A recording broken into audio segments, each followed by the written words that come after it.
Baik teman-teman, kita lanjutkan tes wawasan kebangsaan Undang-Undang Dasar 1945, ujian CPNS, CAT. Yang pertama, hakikat konstitusi. Pengertian konstitusi dalam arti sempit, konstitusi adalah hukum dasar yang memuat aturan pokok atau aturan-aturan dasar negara. Dalam arti luas, konstitusi adalah keseluruhan sistem aturan yang menetapkan dan mengatur kehidupan kenegaraan melalui sistem pemerintahan negara dan tata hubungan secara timbal balik antar lembaga negara dan antar negara dengan warga negara. Macam-macam konstitusi. Macam-macam konstitusi adalah yang pertama, konstitusi tertulis disebut dengan Undang-Undang Dasar. Yang kedua, konstitusi tidak tertulis disebut konvensi. Sifat konstitusi berdasarkan jumlah pasalnya sebagai berikut. Yang pertama, fleksibel atau luas, artinya pasal-pasal dalam konstitusi jumlahnya sedikit sehingga mudah diubah dan disesuaikan dengan perkembangannya atau perkembangan zaman. Yang kedua, rigid atau kaku, artinya pasal-pasal dalam konstitusi jumlahnya banyak dan sulit diubah-ubah. Konstitusi yang pernah berlaku di Indonesia. Konstitusi yang pernah berlaku di Indonesia adalah sebagai berikut. Yang pertama, Undang-Undang Dasar 1945 atau UUD 1945. UUD 1945 atau UUD Proklamasi berlaku pada 18 Agustus 1945 sampai dengan 27 Desember 1949. Undang-Undang Dasar 1945 ditetapkan dan disahkan oleh PPKI pada tanggal 18 Agustus 1945. Pada saat ditetapkan, sistematika Undang-Undang 1945 terdiri dari pembukaan, ada 4 alinea. Batang tubuh terdiri dari ada 16 bab, 37 pasal, 4 ayat, aturan peralihan, dan 2 ayat aturan tambahan. Penjelasan terdiri dari penjelasan umum dan penjelasan khusus, pasal demi pasal. Bentuk negara Indonesia adalah kesatuan berdasarkan pasal 1 ayat 1 Undang-Undang 1945. Bentuk pemerintahan Indonesia adalah republik berdasarkan pasal 1 ayat 1 Undang-Undang Dasar 1945. Sistem pemerintahan adalah kabinet presidensial. Presiden sebagai kepala negara sekaligus sebagai kepala pemerintahan dalam menjalankan tugasnya. Presiden dibantu oleh wakil presiden dan para menteri. Yang kedua, Konstitusi Republik Indonesia Serikat atau RIS tahun 1949. Undang-Undang Dasar Republik Indonesia Serikat 1949, UUD RIS 1949 berlaku pada 27 Desember 1949 sampai dengan 17 Agustus 1950. Sistematika Undang-Undang Dasar RIS 1949 terdiri dari sebagai berikut. Yang pertama, mukadimah terdiri dari 4 alinea. Yang kedua, batang tubuh terdiri dari 6 bab dan 197 pasal. Bentuk negara Indonesia adalah serikat atau federasi. Bentuk pemerintahan Indonesia adalah republik berdasarkan pasal 1 ayat 2 Konstitusi RIS. Sistem pemerintahan adalah kabinet parlementer. Presiden sebagai kepala negara dan Perdana Menteri sebagai kepala pemerintahan. Undang-Undang Dasar Sementara 1950, Undang-Undang Dasar Sementara 1950 berlaku pada 17 Agustus 1950 sampai dengan 5 Juli 1959. Sistematika Undang-Undang Dasar Sementara 1950 terdiri dari mukadimah terdiri dari 4 alinea. Bab 1 Negara Republik Indonesia, bab 2 Alat-alat kelengkapan negara, bab 3 Tugas alat-alat kelengkapan negara, bab 4 Pemerintahan dan daerah-daerah swapraja, bab 5 Konstituante, bab 6 Perubahan ketentuan-ketentuan peralihan dan ketentuan-ketentuan penutup. Bentuk negara Indonesia adalah kesatuan berdasarkan pasal 1 Ayat 1 Undang-Undang Sementara 1950. Bentuk pemerintahan Indonesia adalah republik berdasarkan pasal 1 ayat 1 dan Mukadimah alinea keempat Undang-Undang Dasar Sementara 1950.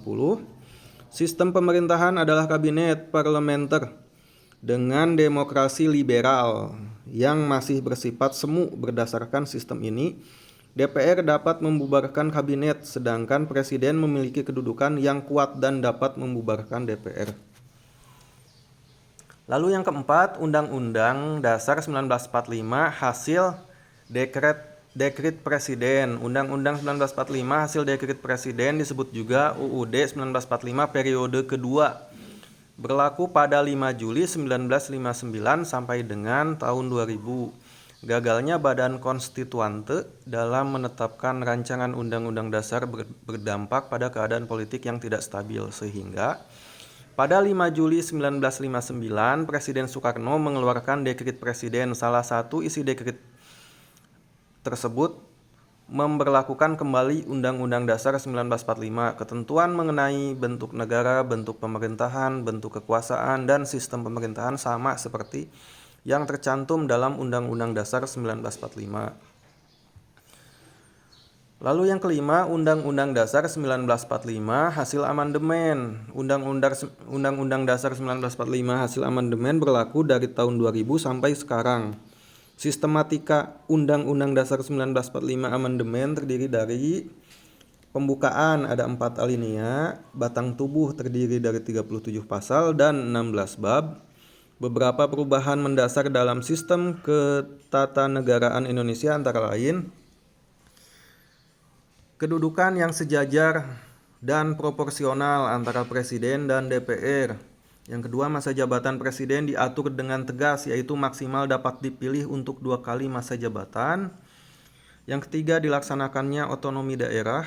Yang keempat, penyelenggaraan pemilu oleh lembaga-lembaga non-pemerintah yang netral dan mandiri.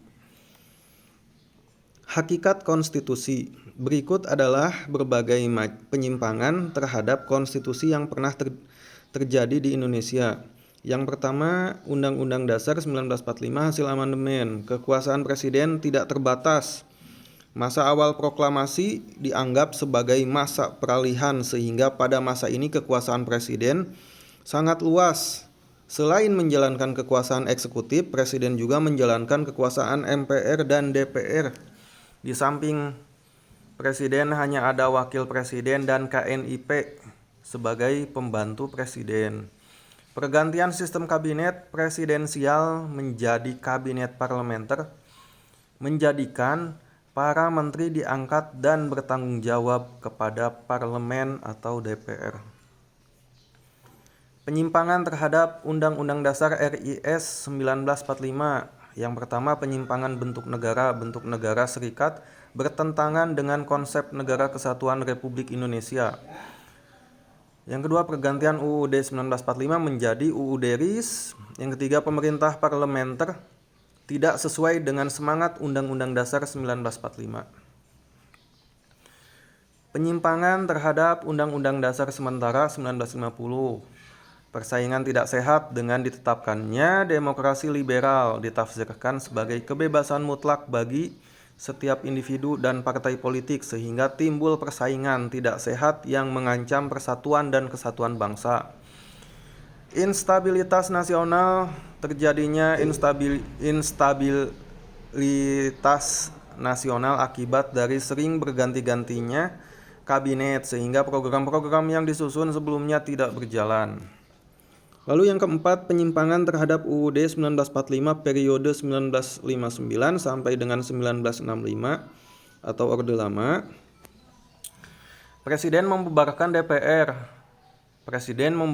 DPR karena tidak menyetujui RAPBN yang diusulkan pemerintah. Penetapan pidato presiden yang berjudul Penemuan Kembali Revolusi Kita atau Manifesto Politik Republik Indonesia Manipol menjadi GBHN yang bersifat tetap oleh MPRS. Pengangkatan presiden seumur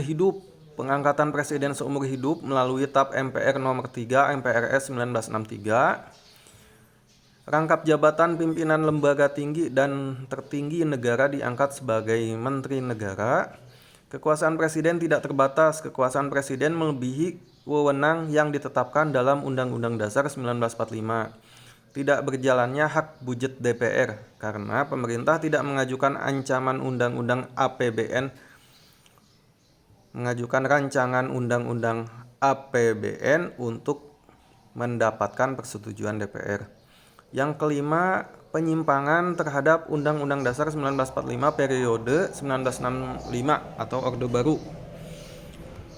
Berikut adalah penyimpangan terhadap UUD 1945 periode Orde Baru, yaitu pada masa Orde Baru sampai munculnya gerakan reformasi 1998. Sistem demokrasi yang dijalankan bersifat feodalisme. Pembatasan aspirasi kebebasan berbicara terutama yang berkaitan dengan arah kebijakan pemerintah dibungkam. Ekonomi kerakyatan tidak berjalan, ekonomi kerakyatan berubah menjadi ekonomi kapitalisme. Monopoli oleh negara berubah menjadi monopoli oleh keluarga. Supremasi hukum tidak berjalan, supremasi hukum berubah menjadi supremasi kekuasaan presiden. Lembaga legislatif tidak berjalan, lembaga legislatif tidak mewakili rakyat, bahkan tidak inspiratif karena hasil rekayasa politik. Bermunculnya korupsi, kolusi, dan nepotisme atau KKN. Lalu amandemen Undang-Undang Dasar 1945. Amandemen adalah penambahan atau perubahan pada sebuah konstitusi yang merupakan bagian yang tidak terpisahkan dari naskah aslinya. 1. Kesepakatan dasar dalam mengamandemen UUD 1945. Yang pertama, tidak mengubah pembukaan UUD 1945. Yang kedua, mempertahankan bentuk nyata Negara Kesatuan Republik Indonesia, tetap mempertahankan sistem presidensial.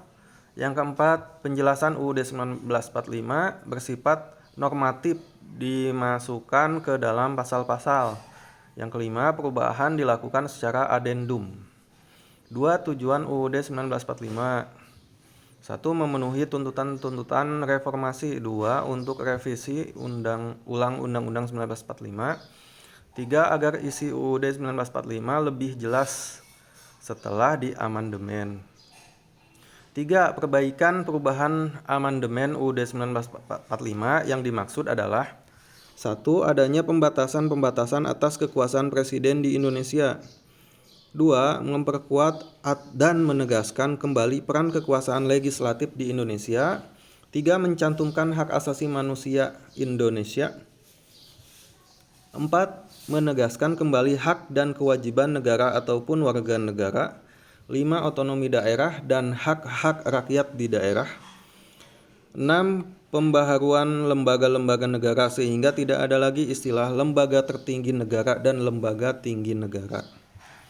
4. Tahap-tahap amandemen UUD 1945. Tahap pertama, diputuskan dalam sidang MPR pada 19 Oktober 1999 menyangkut 5 persoalan pokok. 1. Perubahan tentang lembaga pemegang kekuasaan, membuat undang-undang. 2. Perubahan masa jabatan presiden. 3. Perubahan tentang hak prerogatif presiden. 4. Perubahan tentang fungsi menteri. 5. Perubahan redaksional. 9 pasal yang diamandemen adalah pasal 5, 7, 9, 13, 14, 15, 17, 20, dan 21. Tahap kedua diputuskan dalam sidang MPR pada 18 Agustus tahun 2000 menyangkut 9 persoalan pengaturan mengenai wilayah negara, hak asasi manusia, DPR, pemerintahan daerah, pertahanan dan keamanan, lambang negara, lagu kebangsaan. 5 bab dan pasal-pasal yang diamandemen adalah bab 9A, bab 10, bab 10A, bab 12, bab 15, pasal 18, pasal 18A, pasal 18B, pasal 15, pasal 20, pasal 20A, pasal 22A, pasal 22B, pasal 25E, pasal 26, pasal 27, pasal 28A, pasal 28B, pasal 28C, pasal 28D, pasal 28E, pasal 28F, pasal 28G, pasal 28H, pasal 28 1, pasal 28J, pasal 30, pasal 36B, pasal 36C, dan pasal 36A. Tahap ketiga diputuskan dalam sidang MPR pada 9 November tahun 2001 berkenan dengan 16 persoalan pokok meliputi kedaulatan rakyat, tugas MPR, syarat-syarat presiden dan wakil presiden, pemilihan presiden dan wakil presiden secara langsung, pemberhentian presiden, presiden berhalangan tetap, kekosongan wakil presiden, perjanjian internasional, Kementerian Negara, pemilihan umum, APBN, pajak dan keuangan negara, Komisi Yudisial, Mahkamah Konstitusi. 3 bab dan 22 pasal yang diamandemen adalah pasal 7A, pasal 7B, pasal 8A, pasal 1, pasal 3, pasal 6, pasal 6A, pasal 7A, pasal 78, pasal 7C, pasal 8, pasal 17, pasal 22C, pasal 22D, pasal 22E, pasal 23, pasal 23A, pasal 23C, pasal 23E, pasal 23F, pasal 23G, pasal 24, pasal 24A, pasal 24B, dan pasal 24C. Tahap keempat diputuskan dalam sidang MPR pada 10 Agustus 2002 berkenaan dengan 12 persoalan sebagai berikut. 1. Komposisi keanggotaan MPR. 2. Pemilu presiden dan wakil presiden. 3. Presiden dan wakil presiden tidak dapat menjalankan kewajiban dalam masa jabatannya secara bersamaan. 4. Dewan Pertimbangan yang bertugas memberi nasihat presiden. Lalu mata uang, bank sentral, badan-badan lain dalam kekuasaan kehakiman, pendidikan, kebudayaan. 2 bab dan 13 pasal yang diamandemen adalah bab 13, bab 14, pasal 2, pasal 6A, pasal 8, pasal 11, pasal 16, pasal 23B, pasal 230, pasal 24, pasal 31, pasal 32, pasal 33, pasal 34, pasal 37. Rangkuman setelah 4 kali amandemen UUD 1945 sebanyak 25 butir tidak diubah, 46 butir diubah atau ditambah dengan ketentuan lainnya. 3 secara keseluruhan saat ini berjumlah 199 butir ketentuan, 174 ketentuan baru.